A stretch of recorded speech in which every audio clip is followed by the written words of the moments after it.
Don't trust anything I say. My brain is copepods.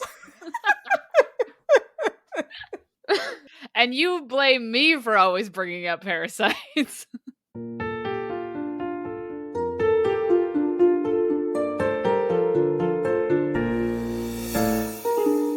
Hello, and welcome to another episode of Midlight Crisis, a real podcast hosted by three grown-up biologists revisiting books from our teens, and it's totally cool.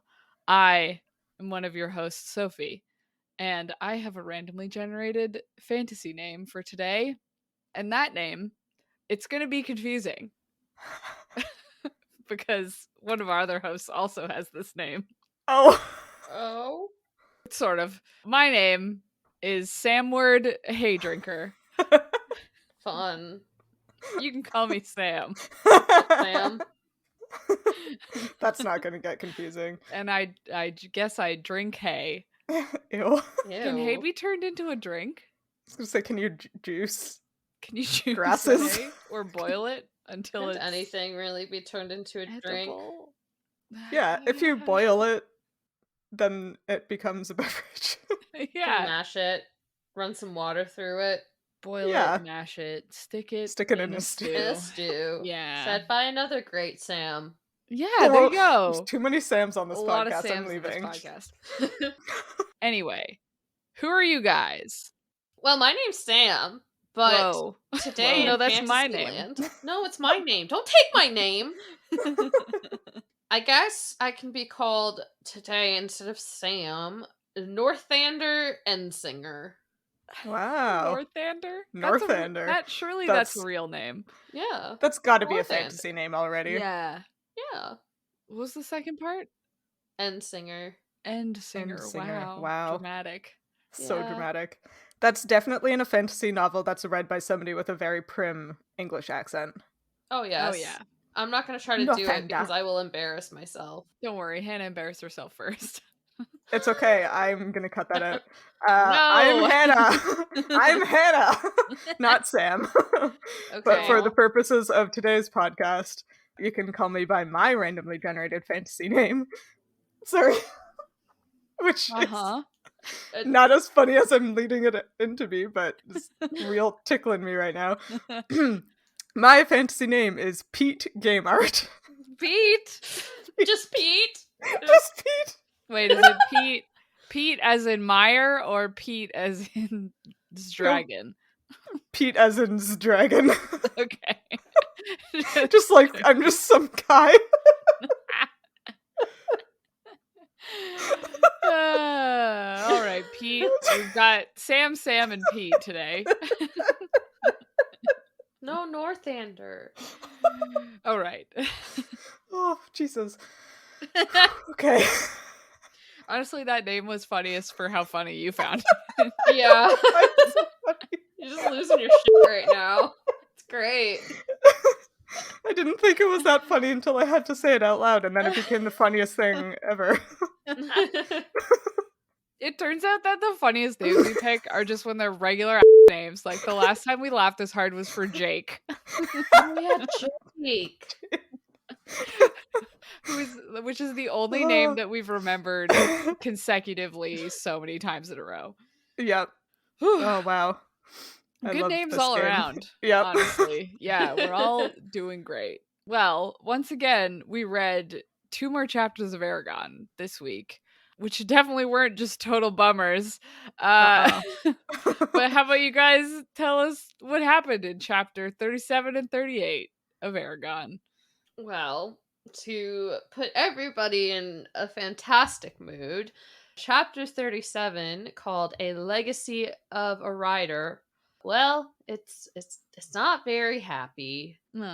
So the chapter starts with Aragon being awoken by Saphira yelling in his brain because Brom is convulsing.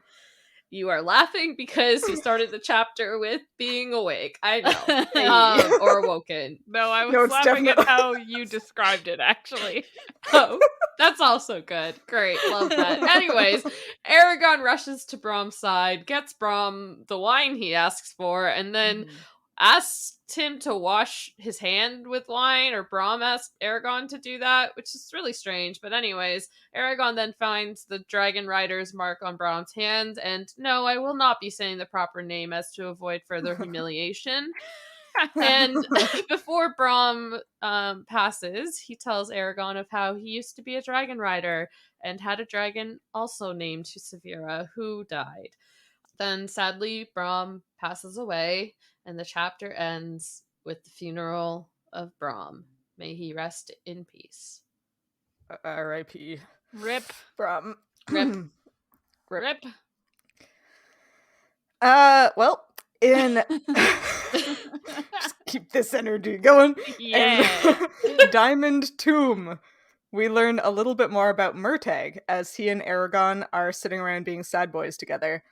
Murtagh is running from the Empire like them, but is equally misaligned, unaligned, anti-lined with the Varden. He doesn't like them either. Yeah. Murtagh also recognizes Aragon's sword, Zarok, and reveals it was originally the sword of none other than Morzan, the forsworn dragon rider who was Brom's friend before defecting to Galbatorix and subsequently being killed by Brom.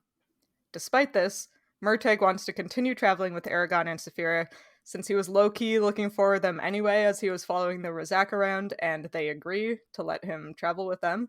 Saphira and Aragon then go and chat for a bit, whereupon it is revealed that Brom told Saphira all sorts of secrets, including the one that he was a rider, which she has known since they first met, and how to find the Varden. But he asked her not to tell Aragon all of these secrets.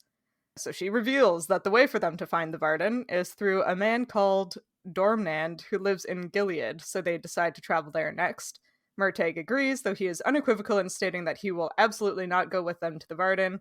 As they prepare to leave camp, Aragon and Saphira go up to the tomb to say their last goodbyes to Brom, and Saphira uses some kind of dragon magic to transform the sandstone tomb into diamond. Wow. Wow. Ooh. Incredible. Ooh. What a good time. Yeah. Wow, guys. Brom was a rider. Who's shocked? Whoa. Who was totally shocked? I am so shocked. They Big got us. surprise for Like, everyone. nothing has shocked me more in the world. Nope. So surprising. So surprising. I was surprised that his dragon was also named Saphira. I was like, really? Like, really? Yeah. I don't know, because from what I remember, like, Saphira kind of picked her own name, right? Like, Aragon listed a bunch of names, and then she was like, yeah, that one. Yes, but he did list a bunch of names that Brom told him were names of, like, famous dragons. Right, okay, so, like, is it possible that this Saphira is descendant from Brom's Saphira? Like, is that... I guess maybe Probably we don't not. know, or maybe that's a spoiler, I don't know. Well, I feel like if Brom became a rider before Galbatorix's reign, and there's only 3 eggs left since Galbatorix rose to power, Yeah. and the eggs hang out for a while, I feel like there probably wasn't enough generation time for his Saphira to have Excellent point. laid eggs. That makes sense. Excellent point, yes. Although, didn't they say, like, didn't we determine that they wouldn't have to be very old before they were sexually mature? Because it was by cannot size. remember. Yeah. I don't remember either, but I feel like we had something ridiculous where, like...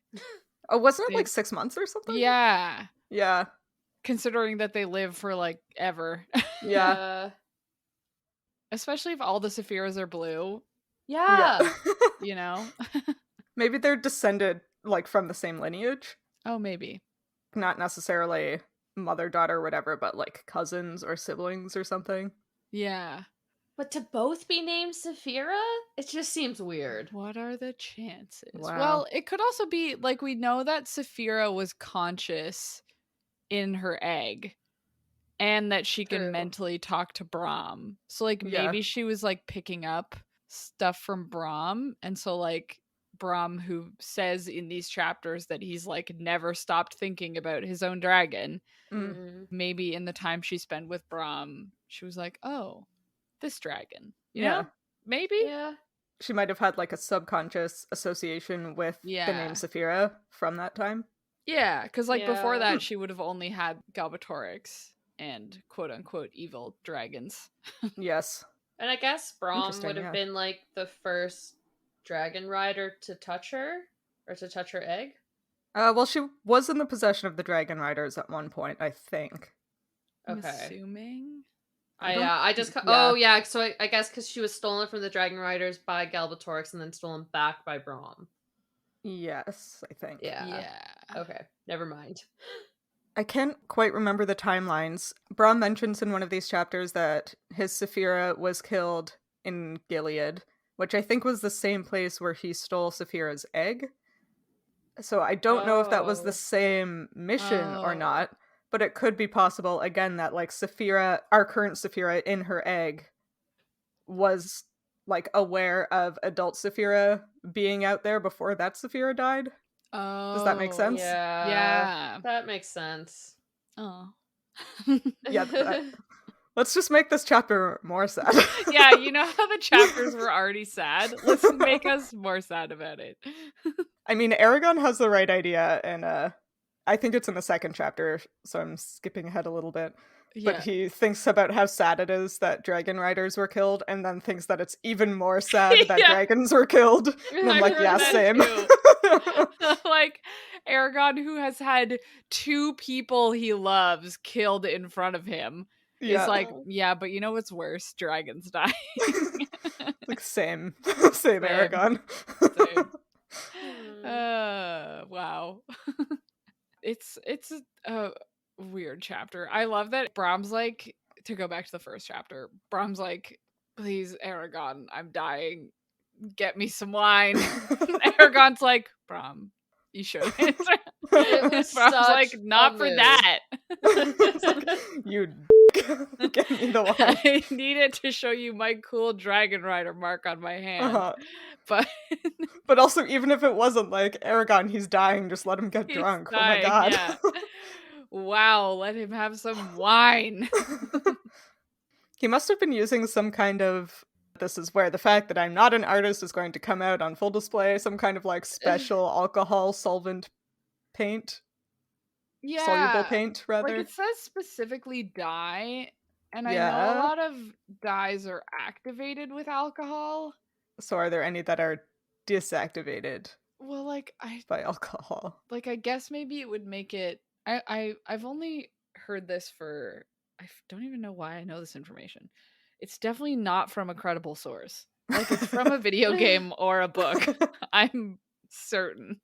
But I'm pretty sure there are ones that, like, can be activated in, like, vinegar.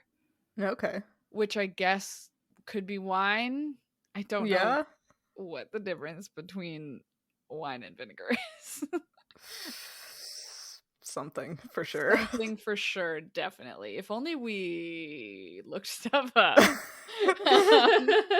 No, but I know that, like, dye is, like, becomes dye in alcohols or water or something. And so I guess whatever he used, I think it just, like, turns it into, like, the liquid that can stain. Yeah, that makes sense.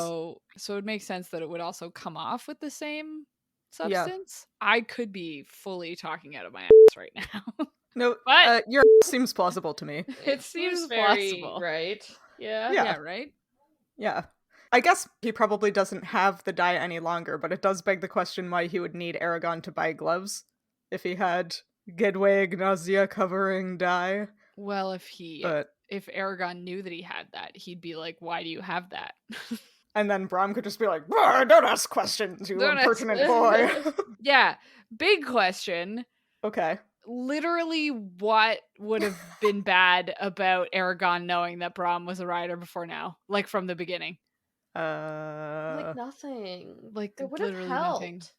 There would have been no mystery. I don't know. But there's already so many other mysteries. Like, why did Brom have to withhold that information? I don't understand. Yeah. It's an interesting choice. I actually have been thinking about it.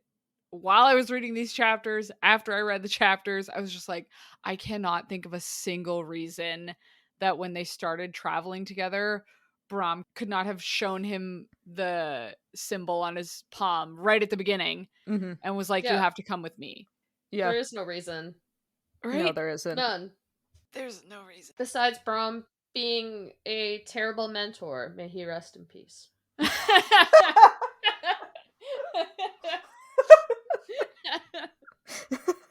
Glad that got a laugh. We're gonna talk about him, but also rip. But also, R.I.P. my dude. An F in chat for Brom. Yeah, because like I feel like Aragon would have taken everything he said more seriously. He would have like asked more questions that Brom could have answered, you know, like it just would have meant that Aragon was like more prepared with information, which we still don't have a good reason why having this information is dangerous to Aragon. Yeah. Other than Aragon being an idiot and deciding to act on it for revenge. I mean, he's doing that anyway. But he's doing that to the Razak, right? He's not being like, I'm gonna fight Galbatorix. Maybe now that Brom's dead he will, but yeah. like, yeah. But I mean, the Razak also killed Brom. It's not like that's true. He has a new enemy from this specific incident. Man, that fucking sucks. Both of his dads got killed by the Razak. Like, damn. What a bummer. The Razak's just out here murdering dads. Just out here murdering dads. No dads left in Allegatia. Eragon has to stop picking new dads. Every dad is just gonna die. Yeah. I mean, listen, maybe he can choose Galbatorix next, and then the Razak will have to kill Galbatorix. Whoa. That's a great idea. Whoa. Maybe he should pick the Razak to be his dad. Whoa. Oh, dang. Ugh. I would read a villain origin story here. Yeah. We can go that route. I'm not mad at it. Honestly, yeah, that would be kind of cool. Yeah. It would be very the Poppy War if Aragon decided to go on a righteous crusade against Galbatorix, kills Galbatorix, and then becomes just as worse. Just as worse. Just as worse. Yeah. We all know also that Hannah would definitely read the book where child attaches themselves to an unwilling dad. I did rewatch The Bad Batch this weekend. Yeah. Oh, jeez. Where a child attaches herself to 4 dads. Yeah. It's fine. I was listening to House in the Cerulean Sea, so I don't know if I'm any better. Yeah. Honestly, I did a fun thing. Okay. For the death scene. Oh, no. You know the part where Brom died? Yeah, I remember that happening. Okay, so Brom died. And well, actually, as he was dying, there's one part where it's like his hands grew icy. The air around him took on an evil humor. So I've just pulled up the different humors of the temperament theories, right? Medicine. Yep. Because I want us to try and figure out which of the humors this one is. Okay. Which one is cold and evil? Okay. Yeah. So for anyone unfamiliar with the 4 temperament theory, I guess is what it's called, the humorism system, is there are like 4 humors, and they are blood, yellow bile, black bile, and phlegm. Oh, great fluids. And imbalances in them are what make you sick or determine your temperament, I guess. Yeah. So those are the 4 humors. Let's okay, well, I can't read some of this actually.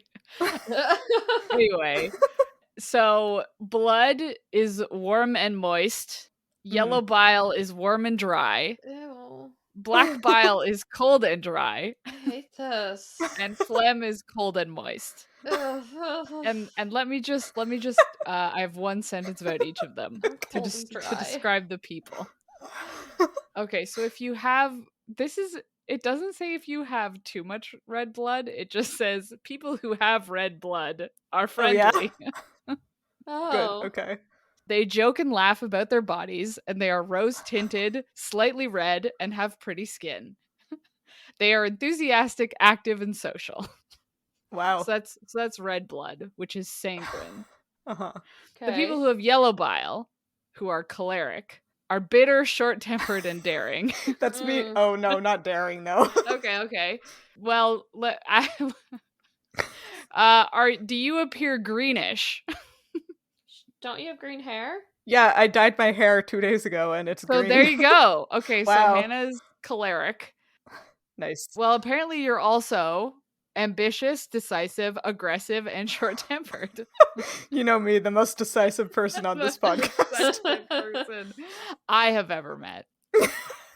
Yeah. I mean, when you have your schedule, you Yeah. are decisive about that I'm schedule. decisive about my schedule and short-tempered when it is altered. Yeah. Okay, so Hannah is yellow bile. I So always wanted people to be who yellow bile. Yeah, it's the dream. So people who are composed of black bile, who are melancholic, are lazy, fearful, and sickly. Jeez. Also, they have black hair and black eyes. Oh my god. Demons. Okay. That's all it says about them. The other ones had like all these other things. And that was it. Same with people who have phlegm, who are oh my god, I don't know how to say this word.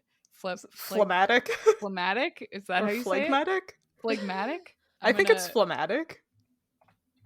Hey Google, how do you pronounce phlegmatic? Google says it's pronounced phlegmatic. Okay. Thanks, Good. Google. Anyway, okay, people who are phlegmatic are low-spirited, forgetful, and have white hair. Oh. So, are old? These don't seem to encompass every possible. Nope. These are It seems like you're either like a nice, chill person and you have blood, or you're terrible. You're terrible, yeah.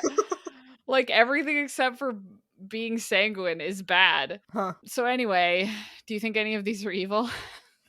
I feel like moist is far more evil than dry. Yeah. So like cold and moist. Cold and moist. So Brom is full of phlegm. Brom is full of phlegm, which is convenient because Ew. it is associated with old age. Perfect. Nailed it. Also winter, the brain/lungs, and water. Sure. Sure. I mean, Yeah. Brom has a brain and lungs and drinks water, so that checks. Sorry. There are a bunch of tables I copied over in case I wanted to use them. I found a couple more descriptions. Okay. Which, if you're sanguine, you are socially useful. Wow. The downside is you're hysterical, but you also are inspiring. Wow. Ah, yes. Yeah, and have influence. I took a test Oh. to see which temperament I was. Apparently I'm sanguine, so no big deal. But I'm also barely more sanguine than I am phlegmatic. So you're old and cold, but also like super fun. So I'm cold and moist, but also warm and moist. Just real damp over there. It's damp. It's. I mean, anyway. cold and moist would have described all three of us very well back when we worked at the aquarium because we all had cold water exhibits. Yeah, I was cold and moist all the time. I was always cold and moist in that place. I mean, it still describes me in my current job. There you go. Fair. Congrats, cold. Sam. Congrats. I'm always moist. Sometimes in ethanol. Yeah, actually, me too. Yeah. I think about it. Do you guys want to do this test? Yeah. Okay. Send her around. Send it around. 11 minutes later. I'm melancholic. Yeah, me too. Ah. Your temperament is melancholic. The melancholic temperament is fundamentally introverted and thoughtful.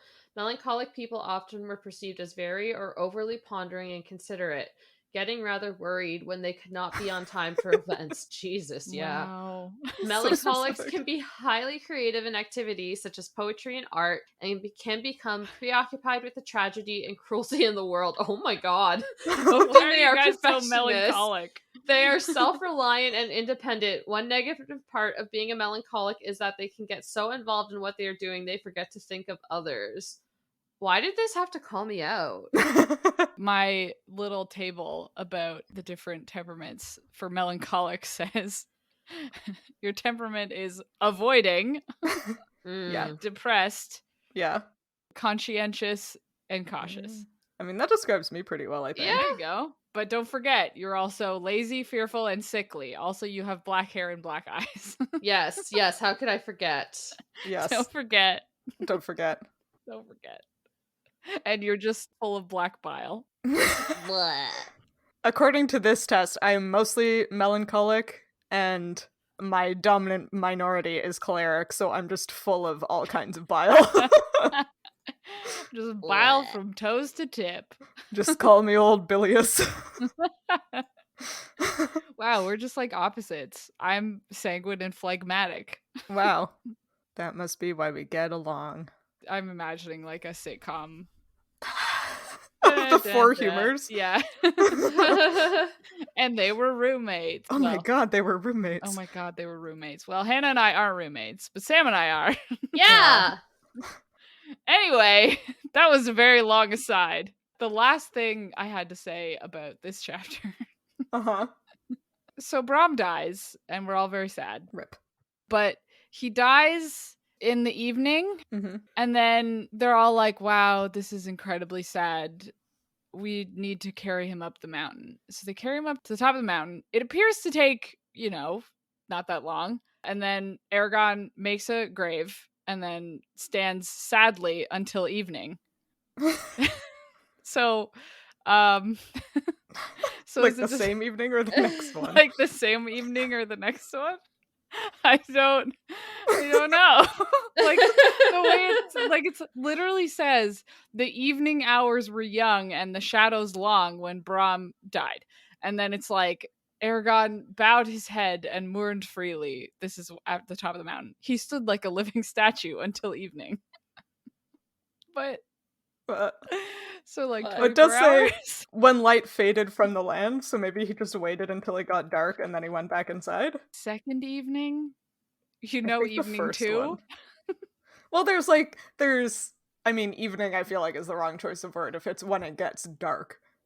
Yeah. Which is what the rest of the sentence implies, but yeah. It's just funny that he specifically said evening in both cases. Like if he had just used the descriptions where he was like, when the light was just fading and then and now when the light faded, it's like, okay, that's fine. Like, okay, but yeah, to be like, you did a lot of stuff. Yeah, and also when the sun starts setting, you got at most 2 hours before it gets dark, right? Yeah. Yeah. That's fine. I'm sure they could do that in the amount of time it takes from, the first start of dusk until it's nighttime. Yeah, until twilight. Yeah, but no. Absolutely not. I won't go back to that. Anyway, should we talk about this cool tomb that Aragon makes with magic? Yeah. Yeah.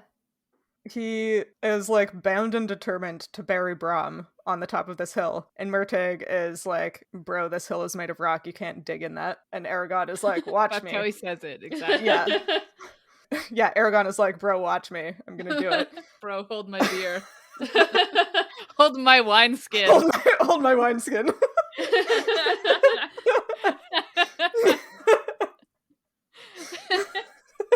Brother, hold my wineskin. And then he Sorry.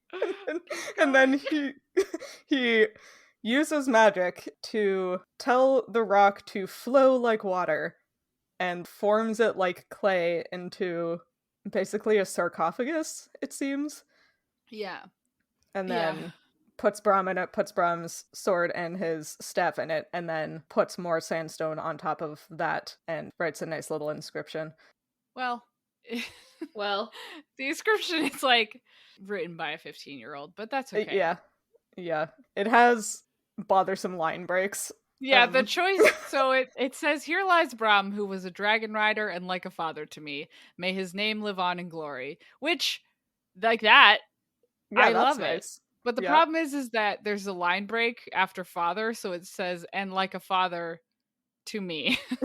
Yeah. It's Terrible. just like, well. Questionable. No, it's fine. We get it. It's sad. Brom done died. He done went and did it. Dunwin did it.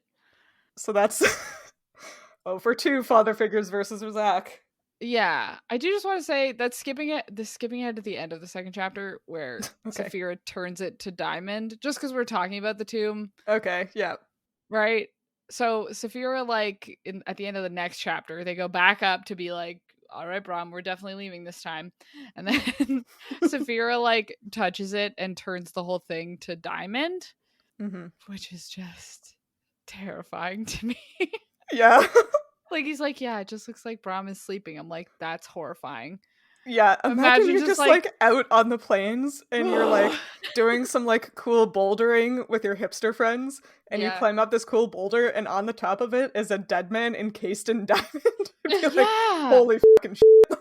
Get me It's out of here. wild. I can't imagine he actually looks like he's sleeping. Like he probably looks pretty dead. Yeah.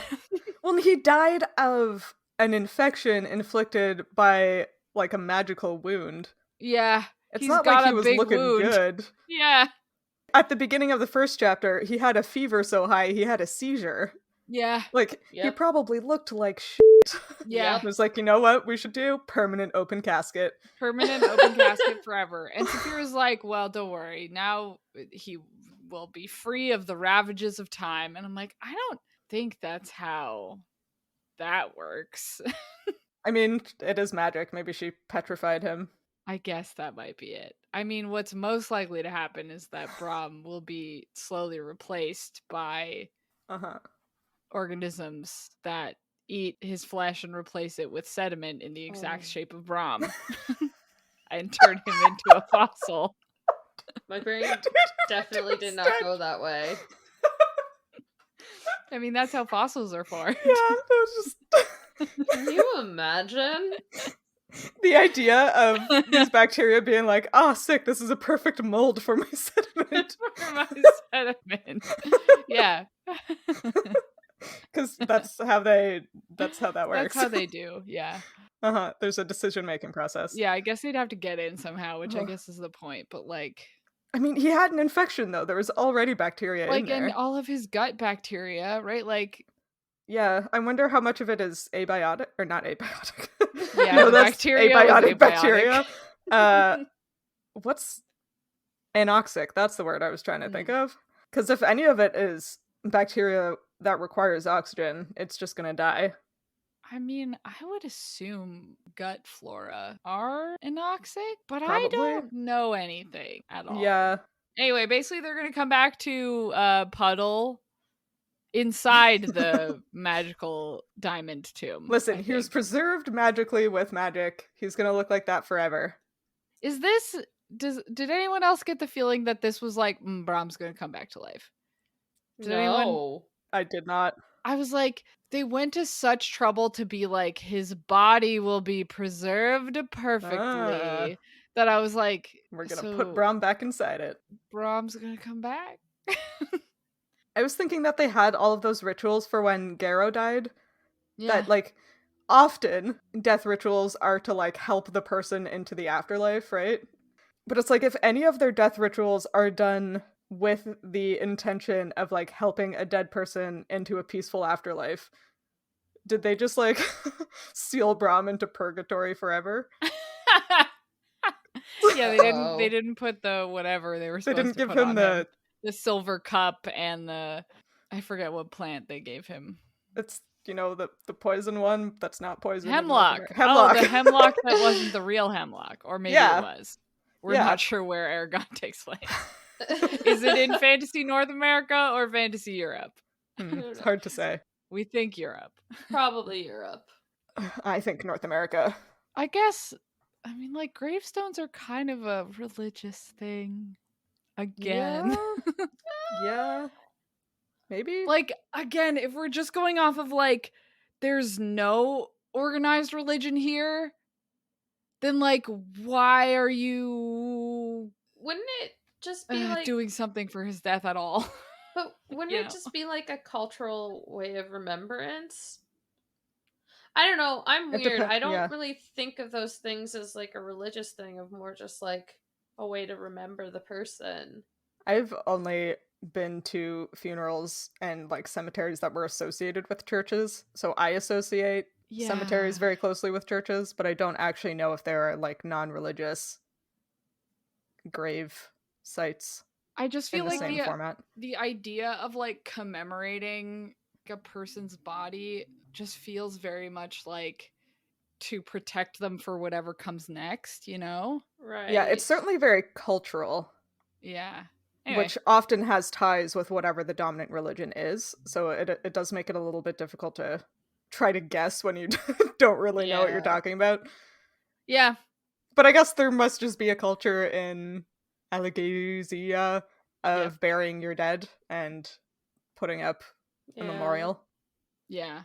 Probably because the author was a 15-year-old from North America and didn't even consider that there was another possibility at that age. Yeah. Would be my guess. Yeah. I mean, Yeah.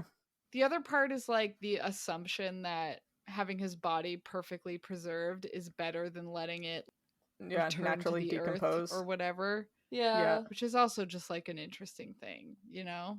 Yeah. Yeah, I watched a YouTube video recently for some reason about the process of embalming, and God. the takeaway from that is like literally the only reason we do it is so that you have more time to plan a funeral and it's less unsettling to look at. Yeah. And then your body stays perfectly preserved for years because it's pumped full of chemicals. And I'm like, well, I hate it. I don't want that. Just I don't want burn that. me. yeah, just like put me through a wood chipper and dump me in a marsh. Like, I want to be a tree. Like within minutes, I would like to have my body dealt with. Thank you. Yeah.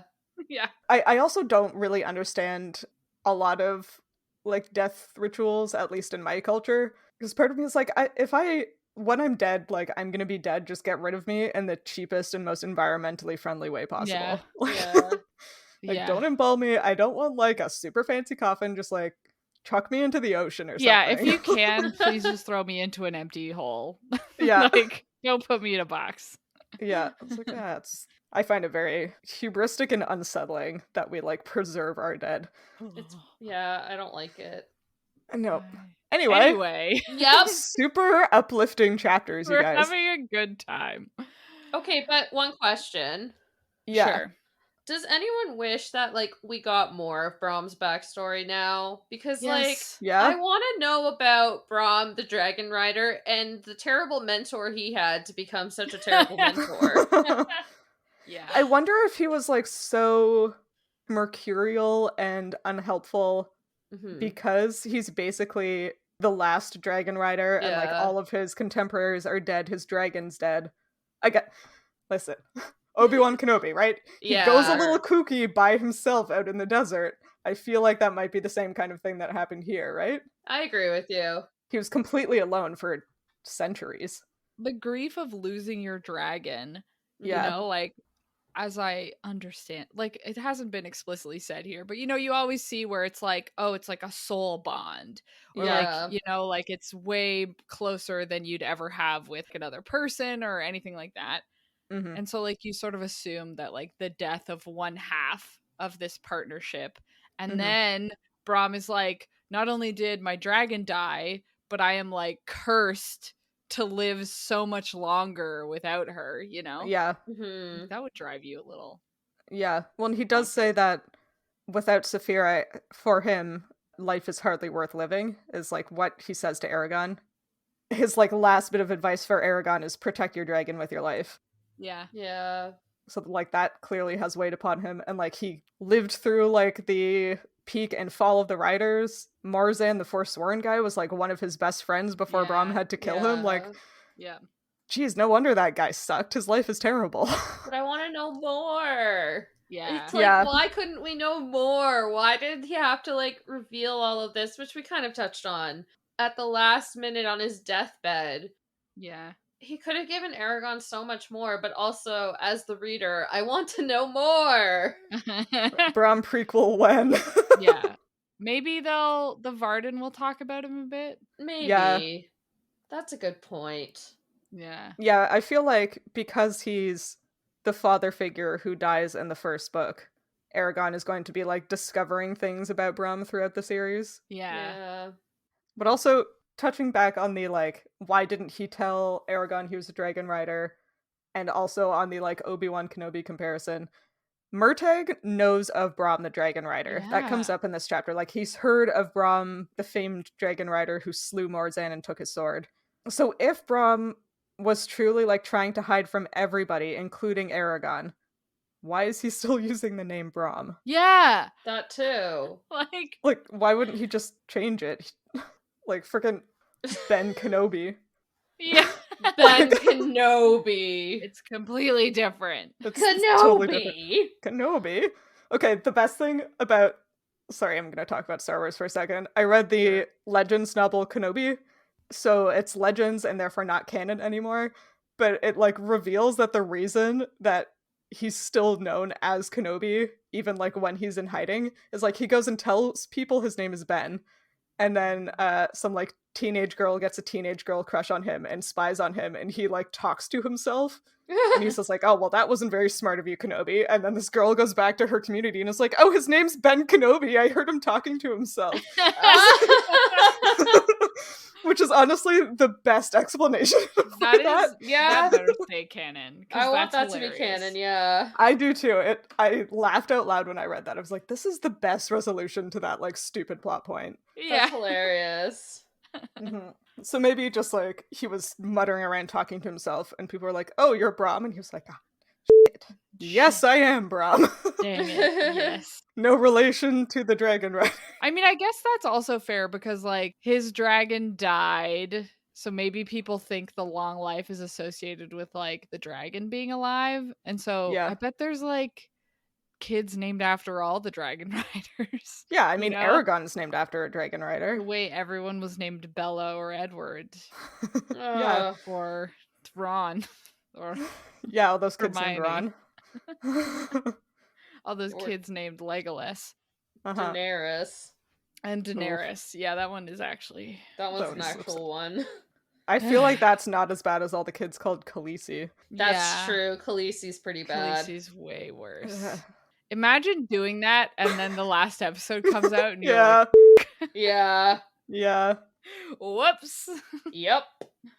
Anyway, I just wanted to say Brom is also probably kind of a dick because like Aragon is like at the start of his dragon rider time. He like has his dragon, Yeah. you know, Yeah. and He's bitter. Brom is just getting that shoved in his face Yeah. Yeah. all the time. Yep. I'm like, cool. Yeah, and obviously, like, being traumatized and or mentally ill is not an excuse to treat people around you Be like a shit, dick, yeah. but you know, Brom. sometimes it's an explanation. A different thing I liked about the second chapter, Uh-huh. just a fun sentence, Okay. was when Murtagh's eyes became inscrutable orbs. Yeah. It makes it sound like he turned into a couple of crystal balls. Yeah. I was like, I'm just imagining them going like fully white. It's like, ugh. Yeah. Oh, see, I was imagining fully black. Oh, okay. Interesting. Ooh. I read too much fanfiction in like 2014 that Yeah. I cannot take the word orb seriously in any context anymore. Why? Yeah. What? Just every like mediocre fanfiction writer, including me in like 2013, 2015, whatever, would talk about characters' eyes being orbs. Oh, So there, makes you'd see sense. a lot of like, I looked into his blue orbs or whatever. His inscrutable orbs. His inscrutable orbs. You know what? Inscrutable orbs is a great name. That for is an a album. great, yeah. Band name called it. That's gonna be my astrology psychic The name. the inscrutable orbs and the Tenebrous Nightmare ship. Yeah. Two good band names right there. Super good. Also, Aragon just like casually carves sandstone with his hands. With his like fingernails, With he his carves fingernail. words unconsciously into sandstone. Ugh. Like, you know how some rocks, they'll make like that white? Yeah. Like that's sort of what I assume he means. Yeah. But But, still like, with this fingernail? Yeah, it still feels like, oh my god. Yeah. I think Aragon's going to turn out to have super strength. I mean, Doesn't he get that from being a writer? I thought you were about to say, well, his whole body did turn hard. I mean, it did. Including his fingernails. Is Aragon a Twilight vampire? Aragon? Oh, No, Brom is. no. Brom's the one who's Who's untouchable by diamond. time and made of diamond. Oh, this is the episode he died. We can't make a joke about it yet. Sorry. Uh, Rest in peace. Rest in peace, Brom. But But the Oh my crossover nobody wanted. this he book crosses glitters over like with diamond. he does shine bright Like a diamond. Wow. Rip. Should we talk a little bit about Murtagh, who is very Kinda cool. mysterious and like Yeah. super cool? Yeah, he's Yeah. running away from the Empire. He hates the Empire. He hates the Forsworn apparently because he gets like real pissed that Aragon has Morzan's sword. He Yeah. also hates the Varden. It seems like he hates everybody except Aragon. He specifically wanted to find Aragon. Yeah. So like that's interesting. That's fun. Yeah. What's up with this guy, I wonder? is it I- because he Hannah knows knows. they're brothers potentially, and not the other thing I thought they could be? Not. They're not lovers. They're I not mean, they could be lovers. either at this point. That's Yeah, true. It could be anything. What I liked about Murtagh being dramatic in this part is like Mhm. literally 4 paragraphs apart. He's like, wow, you traveled with Brom, the one who did all this stuff and killed Morzan in a duel. And then like 2 seconds later, he's like, why the fuck do you have Morzan's sword? Yeah, Yeah. right. And it's like, Like that. okay, never mind. It's like, oh, because he killed Morzan and took it from him. Yeah, perhaps. Perhaps. Murtagh Murtagh, is shook. just a drama king. Oh, such a drama king. He and Aragon are gonna get along like 2 peas in a pod. So But super great. dramatic teens. Oh yeah, But finally, 2 extremely teens. sad for no reason. Well, Aragon has lots of Well- reasons. I Yeah. assume Murtagh does too. I need to know more. Hannah keeps alluding to just like so much with Murtagh. I need to know. So, okay, so the thing is, I barely remember anything about Murtagh except like a couple of major plot points that okay. that made me sad. Because he's the sad boy. Aw. But also, listen, at the time, reading this in 2005, I would have been 13. And my, like, celebrity crushes at the time were, like, Matt from Digimon and the Sure. loner Metabot from Metabots. Yeah. So I was, like, Yeah. really into sad boy. sad boys who angst way more than they probably should and, like, are drama kings. So I was super into Murtagh. That makes sense. That's fair. Yeah, so I'm sure he sucks. I'm sure we'll get. But to it. but my like 15-year-old memory is like, wow. Murtagh, what a guy. What a guy. What a guy. It's like me not being able to fully remove myself from being like, well, surely Jacob isn't as bad as that. Yeah. Yeah, it's the same Yeah. thing. He's pretty terrible, but maybe he's not that bad. Maybe he's not that bad. Edward is Guess terrible. we'll find out. I think I saw spoilers about Murtagh Oh. because Oh. do you know what I did today? What did you What? I Sophie? decided to go read the Aragon subreddit. Oh, that's a bad idea. What a fun place. It's just like alive Is and it? kicking. Just Is it huge, really? huge fans of Aragon. Still just talking about how great Aragon is. There's still people nice. that talk about it like regularly.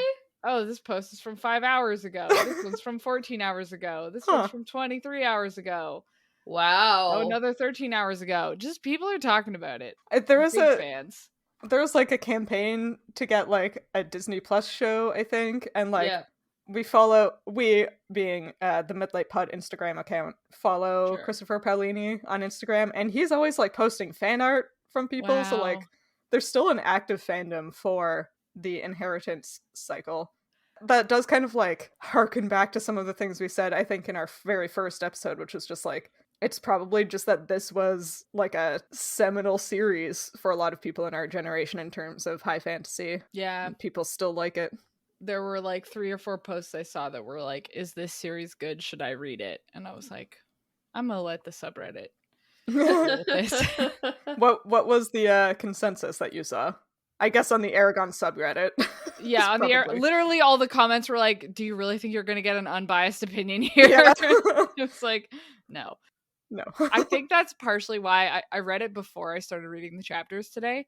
And I think that's partially why I came into it and was like, oh, this is sad. And like, dang. I was like reading this subreddit of people being like, I'm a huge fan. And then I was like, yeah, this book was good.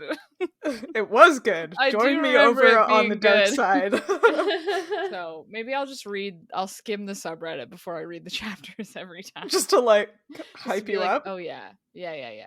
I mean, listen, if you want someone to tell you how great Aragon is, I'm right here.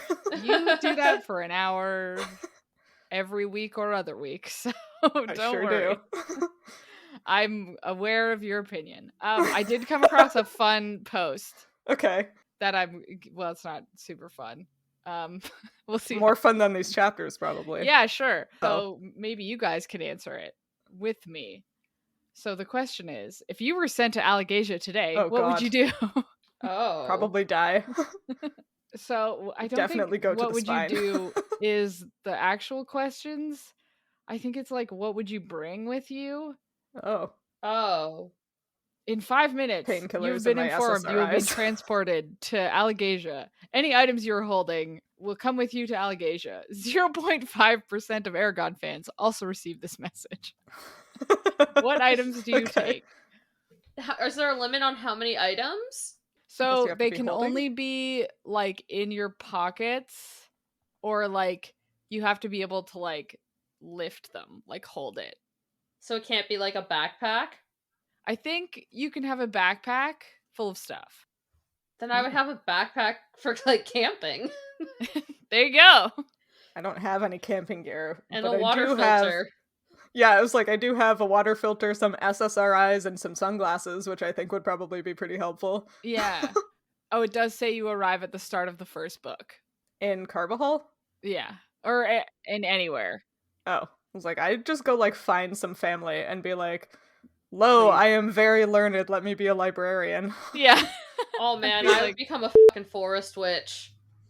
Yeah. Build a All of fucking us are hut. just like, nah, there's probably going to be a war of some Yeah. kind. I want no part of it. None.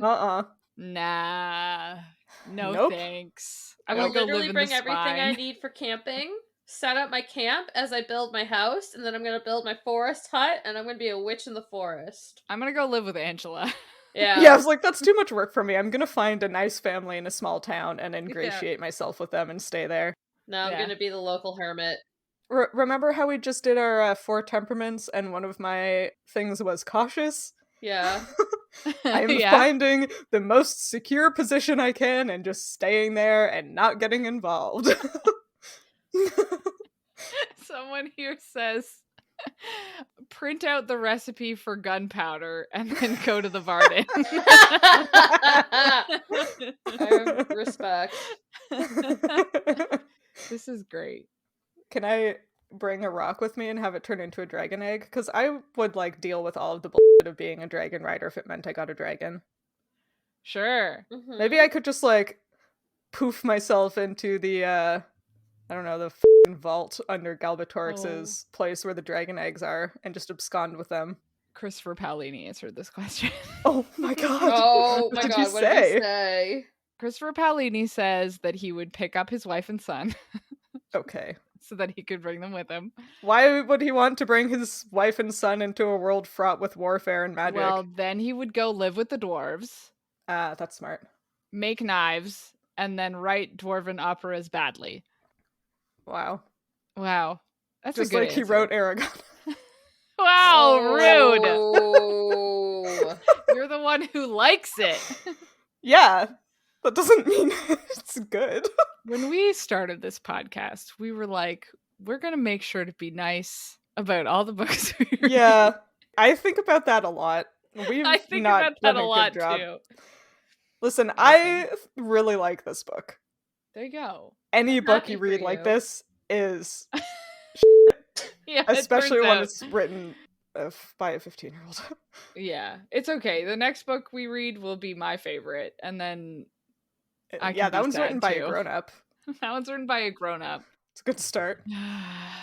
Anyway. See if you can guess what Sophie's book is. The ways it's different from Aragon and Twilight. It was written by a grown-up, and it was written by a grown-up who had written another book previous. Wait, guys, Stephanie Meyer was a grown-up. Yeah, so it's different from Aragon in that it was written by a grown-up, and it's different from Twilight in that it was written by a grown-up who had written another book before. Oh, got it. Oh, sorry. Again, copepod brain. Copepod brain over here. Old copepod Old brain Sam. Yeah, Oh. Sam the copepod brain.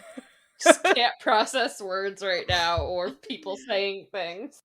That'll be your Swamp Witch title. I'll be like, Yeah. old Sam the copepod Old brain. Copepod Ah! brain. That's what I'm The gonna do in swamp. Allegasia. I'm gonna go fucking taxonomy on their copepods. You can go The convince sentence people made that no sense. You're gonna show up in Allegasia in like your modern clothes with your like polypropylene hiking gear and be like, take me to your copepods. I will have a microscope in my backpack. We'd all But, get like- killed on sight, I Oh, feel like is the 100%. answer to that Definitely. question. Be like, a devil! She's I'd- wearing pants! I'd die of a preventable disease. Oh, For yeah. sure. I would die of witchcraft. Yeah. I would probably die of dehydration or dysentery. Yeah. It would be something to do with water and it would be extremely unpleasant. Yeah. Oh Too my accurate. Yeah. Anyway, I think we're done I think so too. talking about this. Should we just say that Aragon dreams? Okay, Brom fucking dies. Aragon goes to sleep and dreams of the beautiful woman again. Also dying. Also dying. Yeah. And then he wakes up and he's like, oh my god, I can't stand the thought of this beautiful woman dying. And Yeah. Saphira's like, why is that, do you think? And Aragon's like, I don't know. And Saphira doesn't say, but clearly knows that Aragon is just super horny for her and hasn't figured it out yet. Oh yeah. Yeah. So She's that's like, that. even I get it because it's been 6 months and I'm sexually mature. She's says sexually Saphira. mature now. I am an adult now. I am an adult. Okay, let's guess what's happening in the next 2 chapters. Okay. Okay. And I think we're actually going to have a hard time with the second one. Okay. So the first one is called Capture at Gilead. And that seems self-explanatory. yeah, Yeah. and the second one is called Du Sundavar Frior. What?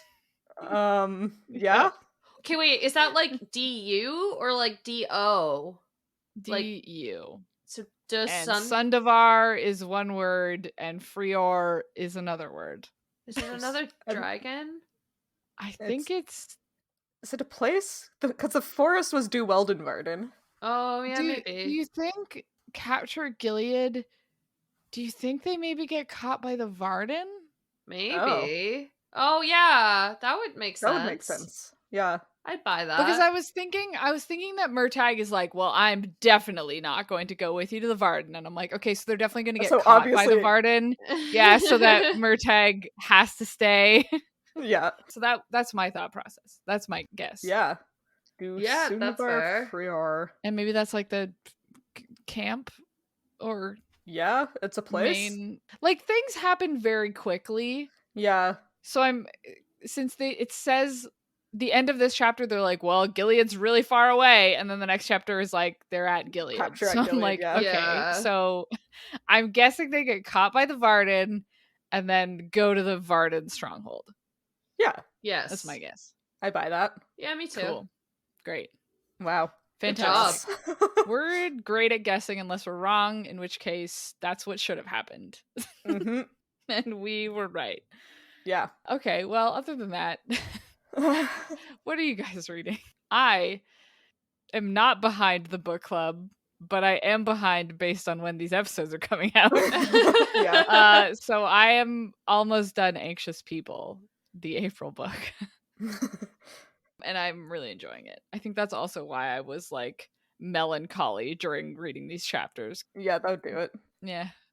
I was feeling melancholy. I'm not melancholic, though, as a person. It's important to remember.